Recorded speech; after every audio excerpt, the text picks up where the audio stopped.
Թեժ մարտերը շարունակվում են ռուս-ուկրաինական ճակատում, դարձյալ հարձակման է ենթարկվել նաև Մոսկվայի մարզը։ Ռուսաստանում տիրող իրավիճակին կանդրադառնանք Շանթ Նյուզի մոսկովյան թղթակից Վահե Ավանեսյանի հետ։ Հիշեցնենք, որ Վահեն այս օրերին ժամանակավորապես գտնվում է Հայաստանում եւ այժմ նա մեր տաղավարում է։ Վահե, մենք տեսնում ենք, որ ուկրաինական հարվածներն այս օրերին հասնում են ընդհուպ մինչև Մոսկվայի մարզ, մի բան, մի պատկեր, որը թերևս ամիսներ առաջ պատկերացնելն անգամ անհնար էր։ Այստեղ ես, բայց վստահ եմ կապի մեջ ես հարազատների եւ գործընկերների հետ, ինչ են նրանք պատմում քեզ։ Իրավացի ես, այո, ինտենսիվությունը պատերազմի բավական արագ շեշտակի է աճում եւ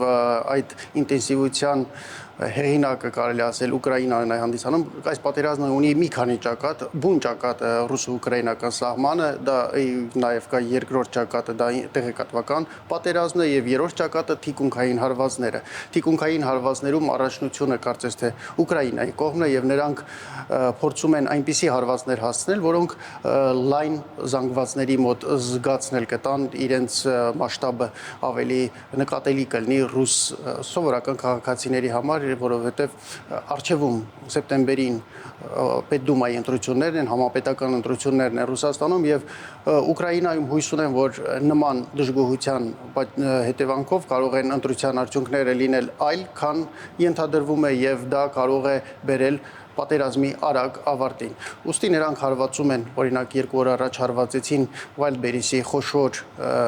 լոգիստիկ կենտրոնին, արդեն կան հաշվարկները, հասցվել է մոտ 100 միլիարդ ռուբլու վնաս, 3 գիշեր նույնպես փորձել են մեկ այլ լոգիստիկ կենտրոնի նույն ընկերության հարվածել, այս անգամ չի ստացվել, ժամեր առաջ հարվածել են Բելգորոդում մարդատար ավտոբուսի, եթե Վայլդբերիսի պահեստում զոհվել էր 7 հոգի, այստեղ 5 հոգի են, այս ավտոբուսում զոհվել 20 հոգուց ավել մարդիկ վիրավորել են, այսինքն նրանք ուզում են ցավոտ հարվածներ հասցնել թիկունքում։ Եվ պետք է ասել, որ Ռուսաստանում ընդունում են, որ պատերազմը, սա արդեն պատերազմ է, նույնիսկ 4 տարվա ընթացքում միշտ ասում էին հատուկ ռազմական գործողություն, վերջերս Դմիտրի Պեսկովը ասաց, որ այո, հատուկ ռազմական գործողությունը վերածվել է պատերազմի, այն բանից հետո, երբ եվրոպական գերտերությունները խառնվել են, միջնորդել են եւ դարձել են մի կողմ այս պատերազմում եւ այս մասշտաբները այնպիսի տեսք են ընդունել, որ խոսում ենք արդեն իրական պատերազմական գործողությունների մասին։ Ռուսաստանում վերադառնալով հարցին պետք է ասեմ, որ այո կա դժգոհություն, բայց սա այն դժգոհությունը չէ, որի վրա հաշվարկված էր ուկրաինական հարվածները հասցրելիս, մարդիկ դժգոհում են, թե ինչու պատասխանը շեշտակի չէ, ավելի կտրուկ չէ, ինչու ավելի լայնածավալ գործողություններ չի կիրառում ռուսական բանակի կողմից եւ կարծես թե այդ ձայները լսելի են դարձել եւ պատասխան գործողությունները բնականաբար տրվում են, Կիևում նույնպես հրդեհներ են, այսինքն հայլային պատասխանները բերում են ոչ թե հանգուցալուծման, այլ խնդրի ավելի խորացման։ Վահենև կադրեր են հրապարակվում, թե ինչպես են մարդիկ Ռուսաստանում բենզինի հերթեր կանգնում, անգամ ամեն մեկը մի լիտր բենզին գնելու համար վիճաբանություն են բռնկվում մեկը մյուսի հետ։ Դա հենց այդ հարվածների հետևանքն է, իհարկե բենզինի խնդիր կա Ռուսաստանում, ոչ թե բենզինի պակաս կա, այլ բենզինը բենզալցակայաններ հասցնելու խնդիր կա, որովհետև այդ լոգիստիկ կապերը երբ որ խառնվում են, ապա պետք է ժամանակ այն վերականգնելու համար եւ երբ մտցվել է սահմանափակումները 20 լիտր մեկ մեքենային ոչ ավել, այս իրավիճակում իհարկե առաջանում են հերթեր եւ այդ հերթերի ընթացքում բնական են վիճաբանությունները լինում են, բայց դրանք, այսպես ասած, ճակատագրական բնույթ չեն կրում։ Շատ ծանր վիճակում էր հայտնվել Ղրիմը, քանի որ ուկրաինացիներին հաջողվել էր դրոններով կարելի ասել կտրել Ռուսաստանից եւ բեռնատարները չէին հասնում, նույնպես մի քանի ժամ առաջ նույնպես հաղորդագրություն կար, որ այդ ճանապարհը ամբողջովին կրկին Ռուսաստանի կողմից վերահսկելի է դարձել եւ բենզինի մատակարարումը Ղրիմ ամբողջովին վերականգնվել է եւ մի քանի օրերի ընթացքում պետք է որ այնտեղ այդ բենզինի եւ վառելանյութի սովը չլինի։ Նաև պետք է ասել, որ այս ֆոնին բենզինի արտահանումը Ռուսաստանից արգելվել էր Ռուսաստանի ղեկավարության կողմից եւ Եվրոպան իր մաշկի վրա է զգացել այդ բենզինի պակասը։ Ճիշտ է, առաջին հերթին տուժում են ռուս օգտագործողները, բայց շեշտակի աճել է բենզինի գները նաեւ Եվրոպայում եւ այս օրերին Եվրոպայում փոխվել է տոնայնությունը Ռուսաստանի հետ հարաբերությունները կառուցելիս, մասնավորապես խոշոր գերտերություններից Գերմանիայի ղեկավարությունը արդեն այլ տոնայնություն է ընտրել Ռուսաստանի հետ բանակցություններում։ Վահե ռուս-ուկրաինական ճակատում տեղի ունեցող թեժ մարտերի ֆոնին Մոսկվան շարունակում է խստացնել միգրացիոն քաղաքականությունը, ավելացնելով վերահսկողության գործիքները, խստացնելով կանոնները, այնտեղ ապրող հայերն արդյոք իրենց մաշկի վրա զգալու են դա եւ ինչու է Մոսկվան գնում նման խստացումների այս պահին։ Վաղ միգրացիոն կանոնների խստացումը նույնպես անվտանգային բնույթ է կրում, որովհետեւ Ռուսաստանի իրավապահները պարզում են, որ այդ դրոնների հարվածները ուղղորդվում են Ռուսաստանի ներսից եւ ենթադրվում է, որ դա կատարում են օտարերկրյա քաղաքացիները, որոնք ժամանակավորապես գտնվում են Ռուսաստանում եւ նրանց շատ հեշտ է գտնվել, ասենք նույն Բալբերիսի պահեստի մոտ եւ ուղարկել մի հաղորդագրություն, որտեղ երևում է կոորդինատները եւ դրանով նրանք օգնում են ուկրաինացիներին իրենց հարվածները ավելի ճշգրիտ հասցնելու համար, ուստի նրանք ուզում են վերահսկելի դարձնեն այդ միգրացիոն հոսքերը։ Սա հայերին, մեր Հայաստանի քաղաքացիներին չի վերաբերում, որովհետեւ մենք գտնվում ենք միացյալ տնտեսական գոտում եւ այլ օրենքներով է կարգավորվում մեր մասնավորապես աշխատուժերի ճամփորդությունը Ռուսաստան ժամանակավոր աշխատել է բավական է ընդամենը գրավոր պայմանագիր կնքել եւ մարդիկ կարողանում են հանգիստ աշխատել 1 տարվա մեջ, հետո այդ պայմանագիրը երկարացվում է։ Իդեպ այս թեմայով մեր գործընկերները պատրաստել են ծավալուն ռեպորտաժ, որտեղ հանգամանորեն ներկայացվում է այս փոփոխությունների էությունը։ Հնարավոր է շուտով Ռուսաստանի Դաշնություն աշխատելու կամ երկարաժամկետ բնակվելու նպատակով մեկնող յուրաքանչյուր օտարերկրյա քաղաքացի պարտադիր ունենա բջջային հեռախոս իր էլեկտրոնային պրոֆիլով։ Բջջային հեռախոսի միջոցով ռուսական իշխանությունները կկարողանան հետևել քաղաքացուն, ճշտել նրա գտնվելու վայրը, վերահսկել տեղաշարժը եւ անհրաժեշտության դեպքում կապ հաստատել փաստաթղթերի կամ միգրացիոն հաշվառման հարցերով։ Այս նոր համակարգի մասին հայտարարել է Ռուսաստանի Դաշնության ներքին գործերի փոխնախարար Իգոր Զուբովը։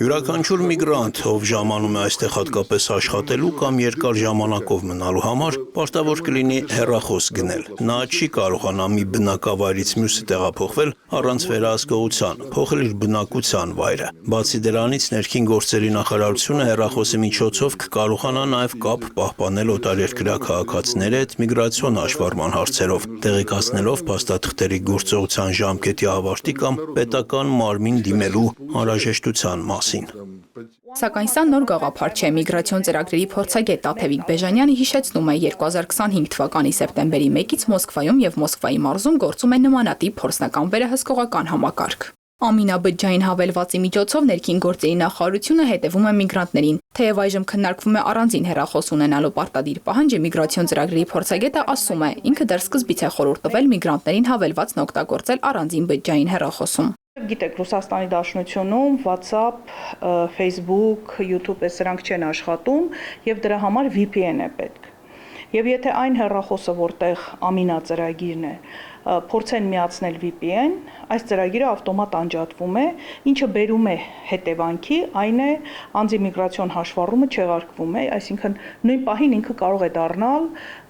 կարգավիճակը կարող է դառնալ անօրինական։ Մինչ վերահսկողությունը խստանում է, օտարերկրացիների թիվը Ռուսաստանում նվազում է։ Ըստ Ռուսաստանի Դաշնության ներքին գործերի նախարարության տվյալների 2025 թվականի սկզբից օտարերկրյա քաղաքացիների թիվը 6.3 միլիոնից նվազել է, հասնելով 5.7 միլիոնի։ Այս ամենին զուգահեռ նվազել են նաև աշխատանքային միգրացիայի ծավալները։ Բեժանյանի խոսքով մայիսի դրությամբ միայն Հայաստանի ավելի քան 23,000 քաղաքացի 3-ից 10 տարի ժամկետով ունի Ռուսաստան մուտքի արգելք։ 2022-ից հետո մշտապես դիտում ենք միգրացիոն հոսքերի նվազում դեպի Ռուսաստանի Դաշնություն։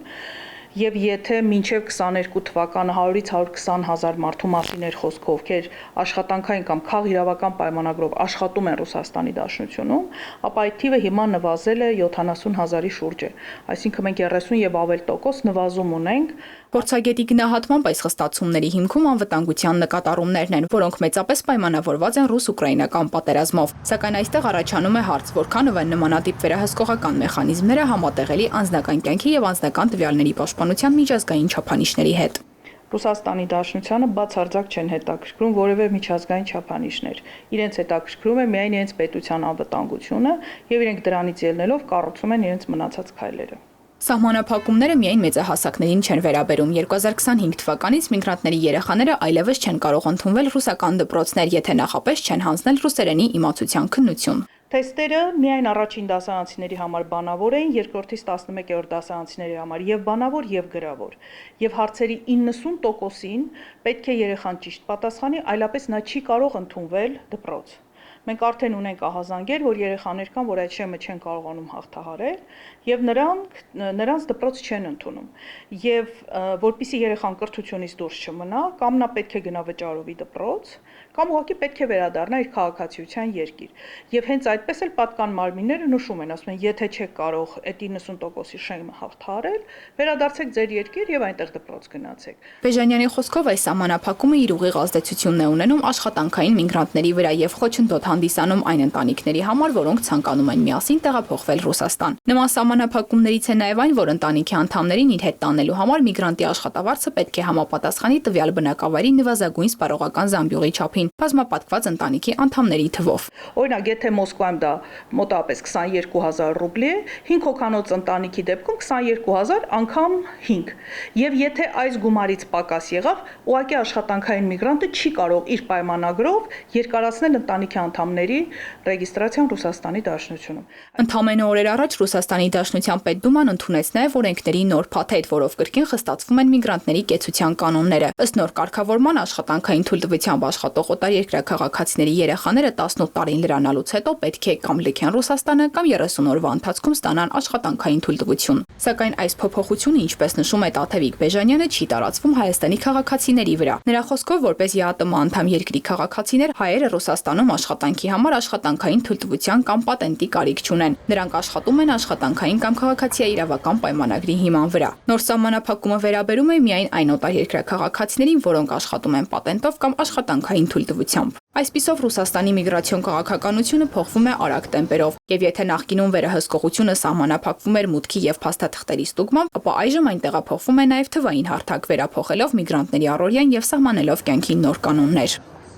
Էլեն Խուդրան, Սեյրան Հակոբյան, Հորիզոն։ Վաղ հիշեցնենք, որ այս փոփոխությունների ծանրությունը, այսպես ասած, մեր հայրենակիցների ուսերին չի նստում եւ սա հիմնականում վերաբերվում է այն երկրների քաղաքացիներին, որոնք չեն մտնում Եվրասիական տնտեսական միության մեջ։ Շնորհակալություն Վահե։